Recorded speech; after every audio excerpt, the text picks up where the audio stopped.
कि हमारी जो मांग है वो मांग में मुख्य मांग जो है हमारा 5 सूत्री मांग है। जो सीओ सर हैं JSLPS के, उनके द्वारा लगातार चिट्ठी के माध्यम से अवगत कराया गया कि आपका मांग जो है पूरा कर दिया जाएगा, एक डेडलाइन देते हुए। उसके बावजूद भी मांग पूरा नहीं हो रहा है। हर तमाम जिले के लोगों को, विधायक को दिया, तो उन लोगों से बात विचार करके एक सदन में भी इस प्रस्ताव को रखेंगे, हम लोग बात भी रखेंगे। तो आपने स्पष्ट सुना, विधायक जी ने कहा है कि सदन में इस आवाज़ को उठाया जाएगा, और जब सदन में कोई आवाज़ उठती है तो निश्चित तौर पर उस पर हल होता है। विधायक जी का भी आगमन हो चुका है, कैमरामैन से चाहेंगे तो घुमा दीजिएगा। और विधायक जी आ चुके हैं लोगों से मिलने के लिए। अब देख सकते हैं गुलदस्ता दे करके झारखंड राज्य आजीविका कर्मचारी संघ के जो लोग हैं, विधायक अनंत प्रताप देव जी का नमस्कार। मैं हूं ललन कुमार और आप रिपब्लिक झारखंड देख रहे हैं। साथियों, अभी मैं जिस जगह पे हूँ पहले उस जगह को दिखाता हूँ, इसके बाद आपको नाम बताऊंगा। थोड़ा सा कैमरामैन से चाहूँगा थोड़ा सा घुमा कर दिखाइए। ये जो जगह है ये भवनाथपुर के विधायक अनंत प्रताप देव जी का आवास है, नगरगढ़ के नाम से प्रसिद्ध है। और अभी हम वहीं से ये रिपोर्टिंग कर रहे हैं। और हमारे कैमरे में आप देख सकते हैं कुछ चेहरों को, हम चाहेंगे इन चेहरों को ज़रा ध्यान से दिखाइएगा। ये वो लोग हैं जो झारखंड सरकार की तमाम योजनाओं को अंतिम व्यक्ति तक पहुंचाने के लिए दिन रात मेहनत करते हैं। आखिर इनकी क्या कुछ कमियां रह गई इनकी तरफ से कि ये आज विधायक जी के पास आए हैं कुछ अपनी मांगों को रखने के लिए। और वो मांगे छोटी मोटी नहीं है और ये 1-2 मांगे नहीं है। हम चाहेंगे कि ये देखिएगा, ये एक फाइल बना हुआ है, इतना बड़ा फाइल में अपनी मांग को लेकर के आए हैं। इसमें दिखाइएगा, इसमें स्पष्ट लिखा हुआ है कि ये माननीय विधायक श्री अनंत प्रताप देव काशी भवनाथपुर विधानसभा क्षेत्र, मतलब इसमें एक मांगों का पिटारा रखा हुआ है। और मांग कोई छोटा मोटा मांग नहीं है। हमने इनसे आते हुए बात करा था कि क्या मांग है, 3, 4, 5 की संख्या में मांगे हैं जो कि काफ़ी ज़्यादा महत्वपूर्ण है इनके भविष्य को लेकर के। सिर्फ इनका भविष्य नहीं बल्कि इनके बाल बच्चों का भी भविष्य इससे जुड़ा हुआ है। और ये सब आज इसको लेकर के आए हुए हैं। हमारे साथ तमाम ये जो संघ है, इस संघ के लोग हैं, इनके पदाधिकारी भी जुड़े हुए हैं। इनसे भी पूछेंगे कि क्या मांग है। और अभी जस्ट विधायक जी इनसे मिलने आने वाले हैं, उनसे भी जो बातचीत होगा वो भी बताएंगे। तो सबसे पहले इनसे कौन है, नाम बताइएगा अपने। जी, मेरा नाम मुकेश पासवान हुआ और मैं गढ़वा जिला अध्यक्ष झारखंड राज्य आजीविका कर्मचारी संघ के। और सबसे पहले तो बहुत बहुत धन्यवाद आपको, अपना झारखंड चैनल के माध्यम से हमारी जो मांग है वो मांग माननीय विधायक और माननीय मंत्री, विभागीय संबंधित जितने भी सेक्रेटरी हैं, आपकी चैनल के माध्यम से आवाज़ पहुंचाने का कार्य कर रहे हैं, उसके लिए बहुत बहुत धन्यवाद। धन्यवाद मुकेश जी। अच्छा, ये बताइए प्रमुख मांग क्या है जिसकी वजह से आपको विधायक जी के शरण में आना पड़ गया? हमारी जो मांग है, लगातार हम सभी जो 4 सालों से लगातार हम लोग हड़ताल के माध्यम से हो या वार्ता के माध्यम से हो, लगातार हम लोग प्रयास कर रहे हैं कि हमारी जो मांग है वो मांग में मुख्य मांग जो है हमारा 5 सूत्री मांग है। जिसमें मेरा पहला मांग है NMU HR पॉलिसी लागू करो, जो अभी तक उसको दिसंबर 2024 में ही लागू करना था, जो अभी तक लागू नहीं किया गया। दूसरा जो मेरा मांग है वो मांग है कि राज्यकर्मी का दर्जा दो। तीसरा जो हमारी मांग है वो हमारे HR नियमावली में लिखा हुआ है कि प्रत्येक वर्ष 10% इंक्रीमेंट हो मेरा वेतन का। चौथा जो मेरा मांग है वो मांग है कि आंतरिक पदोन्नति, हमारे कार्य अनुभव के अनुसार, योग्यता के अनुसार मेरा आंतरिक पदोन्नति किया जाए। और 5वीं जो मांग है L5 से लेकर L8 के जो भी हम लोग कर्मी हैं उनका गृह जिला के गृह प्रखंड के अगल बगल प्रखंडों में पदस्थापित किया जाए। ये जो हमारी 5 मुख्य मांगे हैं, ये लगातार हम लोगों ने सरकार के माध्यम से, विभाग के माध्यम से प्रयास किए हैं कि वहाँ पे हम लोग रखें। और लगातार आश्वासन दिया गया और हमेशा यह बोला गया कि आपकी जो मांग है जायज़ है, आपका मांग पूरा किया जाएगा। बाकायदे हम आपको बताना चाहेंगे कि माननीय हमारे जो सीओ सर हैं JSLPS के, उनके द्वारा लगातार चिट्ठी के माध्यम से अवगत कराया गया कि आपका मांग जो है पूरा कर दिया जाएगा, एक डेडलाइन देते हुए। उसके बावजूद भी मांग पूरा नहीं हो रहा है। और अच्छा, हम और अभिकर्मी हैं, जैसा कि मुकेश जी बता रहे हैं सर कि प्रबंधन के द्वारा चिट्ठी निकाल करके बताया गया था। तो ये जो आपका जो भी मांग है, ये प्रबंधन की तरफ से डिले हो रहा है या सरकार की तरफ से डिले हो रहा है? क्योंकि आप जहाँ पे आए हैं तो ये सरकार के हिस्सा है जी। ऐसा देखा जाए तो हम लोग कह सकते हैं कि प्रबंधन की तरफ से ही डिले है। क्योंकि प्रबंधन की तरफ से जैसा कि माननीय हमारे जो CO महोदय हैं, उनके माध्यम से जो भी जानकारी हम लोगों को अभी तक मिल पाई है, उसके हिसाब से तो सेक्रेटरी सर तक जो है कि ये चरण गया हुआ था। लेकिन फिर उसके बाद भी जो है कि हम लोगों का ये मांगे नहीं पूरा हुआ। और ये जो मांग है वो सिर्फ हम लोगों के वेतन की मांग नहीं है। इसमें जो नया जो MORD से जो NRLM का जो गाइडलाइन निकला है, चूँकि मार्च 26 में NRLM ख़त्म होने वाला है, और NMMU HR policy, model HR policy, उसके अगले चरण यानी NRLM 2.0 के पहला चरण है ये। तो अगर उस उसमें लिखा हुआ है, जो NRLM का जो एडवाइजरी आया हुआ है मॉडल HR पॉलिसी का, उसमें सेकंड क्लॉज में लिखा हुआ है कि यदि कोई भी SRLM जो स्टेट रूरल लाइवलीहुड मिशन होते हैं वो अगर NMMU की इस मॉडल HR पॉलिसी को लागू नहीं करते हैं तो उनको NRLM के मद से उनको फंड नहीं मिलेगा। मुद्दे को लेकर के सरकार के एक हिस्सा जो होते हैं विधायक, उनसे मिलने के लिए आए हैं। झारखंड राज्य के जो झारखंड में जो सरकार चल रही है उसके अभिन्न हिस्सा है JMM से ये विधायक है अनंत प्रताप देव। ये काफ़ी कुछ उम्मीद लेकर के आए हुए हैं कि यहाँ से इनकी मांगों को राज्य सरकार तक पहुँचाई जाएगी। जैसा कि उन्होंने कहा कि प्रबंधन की तरफ से डीले किया गया, राज्य सरकार चाहती है कि ये हो जाए। अच्छा, हमने सुना कि राज्यपाल का अभिभाषण में भी ये कहा गया था कि आपकी मानदेय में बढ़ोतरी होनी चाहिए, तो इसका मतलब स्पष्ट ये माना जाए कि सरकार चाहती है आपकी कि आपकी पेमेंट बढ़े, लेकिन प्रबंधन ये डीले कर रहा है। ये राज्यपाल महोदय के माननीय राज्यपाल महोदय के अभिभाषण में भी जो है कि ये बात कही गई थी कि आजीविका कर्मियों की वेतन बढ़ोतरी की जाएगी, लेकिन अभी तक इस पर प्रबंधन की तरफ से कोई कार्रवाई नहीं हुई है। राज्य प्रबंधन की तरफ से बार बार इसमें जो है कि देरी की जा रही है और बार बार हमें झूठा आश्वासन देकर के वापस किया जा रहा है।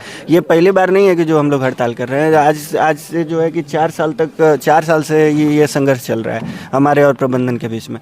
तो कभी जो है कि L7 L8 का वेतन बढ़ा करके L5 L6 का जो रोक दिया गया, तो उसकी वजह से हम लोगों में प्रबंधन द्वारा ये भी कोशिश हुई कि जो कर्मी हैं उनको कई स्तरों में बांट दिया जाए ताकि जो है कि ये लोग एक साथ जो है कि अपनी मांगे नहीं रख पाए। लेकिन आज भी जो है कि L5 L6 की सैलरी वहीं पर है और चूंकि अब नया मॉडल जो है HR पॉलिसी आया है वो सभी कर्मियों के लिए लाभदायी है। तो इसकी वजह से हम सारे जो L5 से लेकर के L8 के कर्मी हैं वो चाहते हैं कि जल्दी से जल्दी NMMU की HR पॉलिसी लागू हो। इसमें आप देख सकते हैं कि हम लोगों का कब से जो है कि ये चल रहा है। ये 9/11/2021 का ये नैन्सी साहब मैडम का लेटर है, जिसमें जो है कि ये वेतन पुनरीक्षण की सैद्धांतिक स्वीकृति जो है कि दी गई थी और L7 L8 के जो हमारे कर्मी हैं उनका जो वेतन पुनरीक्षण किया भी गया था। लेकिन अभी जो हम लोगों का ये NMMU की जो मॉडल HR पॉलिसी आई है उसमें जो सैलरी स्लैब हैं और जो पद हैं उसको अगर देखा जाए तो ये व्यापक हित में है हम लोग के कर्मियों के। तो हम लोग सिर्फ यही चाहते हैं कि L5 से लेकर के L8 तक हम लोग जो है कि ये इसको लागू करवा पाएं। हम देख रहे हैं कि अब विधायक जी का भी आगमन हो चुका है। कैमरामैन से चाहेंगे तो घुमा दीजिएगा। और विधायक जी आ चुके हैं लोगों से मिलने के लिए। अब देख सकते हैं गुलदस्ता दे करके झारखंड राज्य आजीविका कर्मचारी संघ के जो लोग हैं विधायक अनंत प्रताप देव जी का स्वागत कर रहे हैं। इनकी तमाम तरह की जो मांगे हैं उस पर विधायक जी का क्या आश्वासन मिलता है, क्या बातचीत होती है, वो भी आपको सुनाएंगे। गाइडलाइन तो भारत सरकार जारी की है, उसमें ये जो जारी की है इसी को हम लोग को उसको लागू करने का ये था कि 31 मार्च तक ना 31 मार्च तक या तो फिर इस जो बजट 25-26 का बनना है उसमें लागू करने का प्रावधान था, जो अभी तक लागू नहीं किया गया है। ये बार बार हम लोग को यहाँ CO सर से ये आश्वासन भी मिलता है। उनका कहना यह है कि सेक्रेटरी सर के पास आपका फाइल जाता है और वापस चलाता है। ये तो प्रावधान किया हुआ है, यही लागू करने का बात है NMMU मॉडल। इससे सभी को बेनिफिट भी है। कितने लोग हैं आप लोग JSLPS के कर्मचारी? टोटल पूरे राज्य भर की बात करें 4,000 कर्मी। और मानिए इसमें देखिएगा तो ये जो सेकंड क्लॉज मान ली, इसमें जो है कि हम लोगों का डे NRLM अगर NMMU की HR पॉलिसी नहीं लागू करते हैं तो झारखंड राज्य को मानिए NRLM के मद में मानिए पैसा ही नहीं मिलेगा, ऐसा लिखा हुआ है मानिए। तो ये तो NRLM की पूरी योजना ही बंद करने का और ये 2024 तक दिसंबर तक लागू करना था या फिर जो है कि मार्च के लास्ट तक लागू करना था, लेकिन अभी तक लागू नहीं हो पाया मानिए। दिसंबर तक भी बचा है नहीं, दिसंबर 24 मानिए 2024 की बात हो रही है। दिसंबर 2024 तक लागू करना था सर। इसमें लेटर भारत सरकार का लेटर सर लगा हुआ है सर। उसके बावजूद अभी तक लागू नहीं किया जा रहा है उसमें। आपका जो JSLPS का संगठन है राज्य स्तरीय, वहाँ लोग हैं? हाँ, वहाँ कौन लोग हैं? अभी जो हम लोग का कार्यक्रम विधानसभा सत्र में किसी से आप बात किए? कोई कह रहा था कि शायद सदन में इस मामला को उठेगा, तो और माननीय मंत्री महोदय को भी हम लोग ज्ञापन दिए हैं।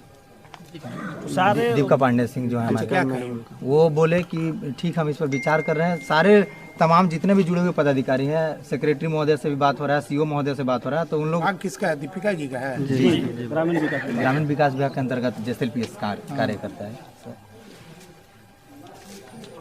और सिर्फ आश्वासन हम लोग को मिल रहा है लगातार।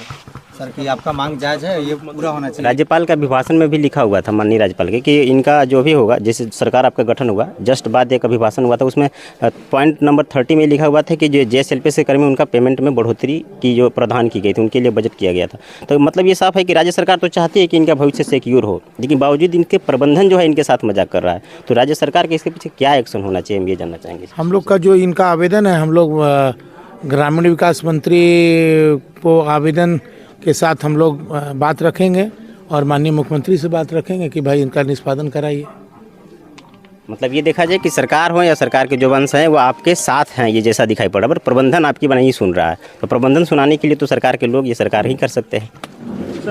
तो ये अनंत प्रताप देव जी थे, जिन्होंने स्पष्ट रूप से कहा है कि इनकी जो मांग है ये मुख्यमंत्री तक पहुंचाएंगे, सदन में आवाज़ उठाएंगे और प्रबंधन इनके साथ क्यों इस तरह का कर रहा है सौतेला व्यवहार, इस पे ये बात को आगे बढ़ाएंगे। माननीय को सूचित किया जाता है कि हम लोग जो है माननीय दीपिका पांडे मैडम को हम लोग लेटर दिए हैं, है ना, बात भी किए हैं, लेकिन सर हम लोगों को जानकारी के अनुसार जो है आरडीडी सेक्रेटरी जो है उनके द्वारा जो है सर वहीं पे फाइल रोका जा रहा है। जो भी बातें हैं, इन्होंने कहा कि प्रबंधन की तरफ से चाहे जहाँ भी से भी खिलवाड़ हो रहा होगा, ये उसकी आवाज़ उठाएंगे। तो ये सारा चीज़ इसमें सर लगा हुआ है, सर को ये करना चाहेंगे कि मतलब सर प्रबंधन जो है आपको सिर्फ लॉलीपॉप देते जा रहा है, एक लेटर दे करके। क्या मैसेज देना चाहेंगे इनको, क्योंकि बातचीत के दौरान? हाँ। अरे भैया बोल दिया आपको, मैसेज हमने दे दिया।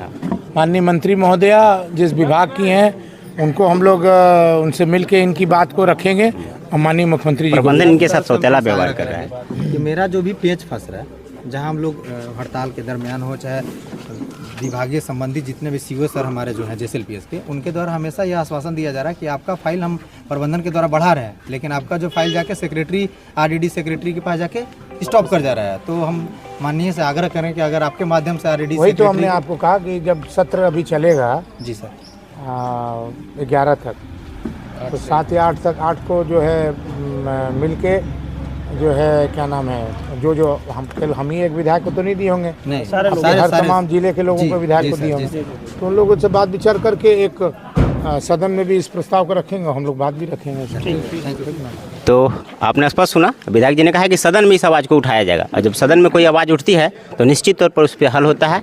और यहाँ के जो मुख्यमंत्री हैं वो कहते हैं कि आदिवासियों की सरकार है, मूल निवासियों की सरकार है, ये सब वही लोग हैं जो महिलाओं के संवर्धन के लिए काम करते हैं। तो इनकी आवाज़ जब विधानसभा में गूंजेगी तो निश्चित तौर पर इनकी मांगे जो है वह अवश्य पूरी हो जाएंगी, ऐसा ये उम्मीद कर रहे हैं।